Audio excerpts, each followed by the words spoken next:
fighting for 88 points in the series finale against Portland.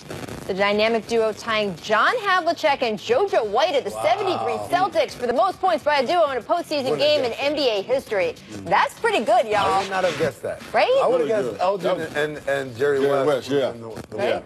Other side of that series, Trailblazers swept despite being the higher-seeded team. They are the first top 3 seeds to be swept in a best-of-7 series in the first round ever. That is also interesting. Okay. Wow. I want to know where they go from here because the GM was speaking in the sort of exit press conference, and he said, I don't want to overreact to what happened in 4 games and underreact to what happened the entire season. Byron, where do you think that they should go here?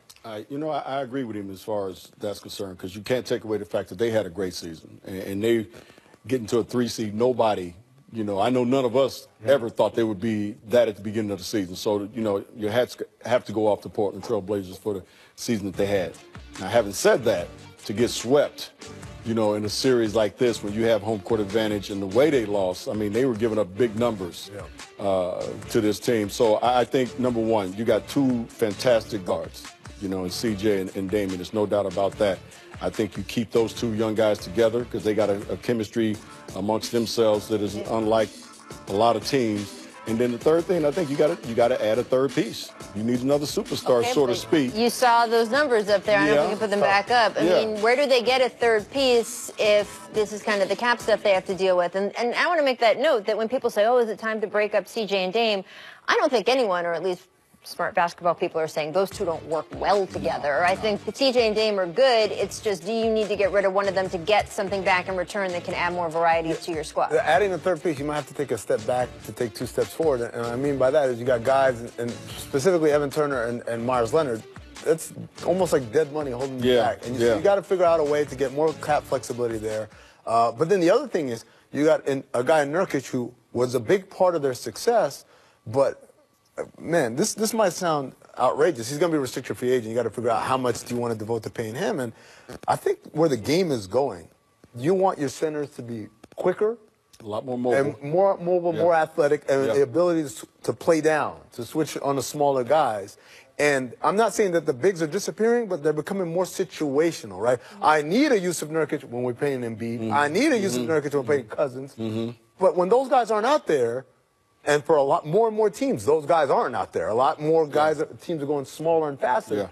I need a small, fast guy. And so I don't know how much I can pay a guy who I'm going to use a handful of times a year. I always feel bad for Portland because they got hit by that summer of 2016. Outrageous salaries, sort of, you know, cap smoothing would have helped a lot of people. I'm just saying. My favorite story, it's when we were doing the free agency special and someone whispered, I think it was Michael Schwartz, whispered in my ear, hey, by the way, Evan Turner, $70 million. I thought he said $7 million, and I said out loud, 7? That's too much. Right. And they said, no, not 7, 70. 70. But, you know, way too much. But again, that whole summer, we were seeing those contracts because that's what the rules said you had to do by the CBA that they all agreed to. And then now you're stuck with That's where they got in trouble. That's where Portland got in trouble that summer. I want to get into the Twitter exchange also between one of the Blazers stars, C.J. McCollum, and a reporter. McCollum received a flagrant foul in Game 4 for this play against Etuan Moore. That prompted NBC Sports Northwest reporter Jason Quick to tweet and then later delete this, quote, frustration foul by CJ, who is always bordered on cheap and dirty. So he later issued an apology, and then this was CJ's response. A lion doesn't concern itself with the opinion of sheep. However, do not disrespect my character. You said what you said. You meant it. Have the same energy next time you want to write a story or get a quote from the one who has, quote, always bordered on cheap and dirty. Byron, how do you feel about the clap back? I love the clap back from CJ. I do. I mean, just as a former player, you know, you got a reporter who uses his pen to get his point across. Probably never played the game in his life. And you going at a young man who, I've seen CJ play a lot of basketball. I've never seen him do anything dirty or cheap. So for you to go at him, and he was right, you know, don't disrespect my character. He is not that type of guy. And maybe this was out of frustration. They're getting beat 3-0. They're you know, on the brink of losing this when they're getting swept. So maybe it was a little frustration. But to say this is the type of player he is totally wrong. So I have no problem with him coming back and letting him know that, you know, I'm a lion, you're a sheep. I don't concern myself with what you say, but do not go after my character And I think that's where he got most upset about.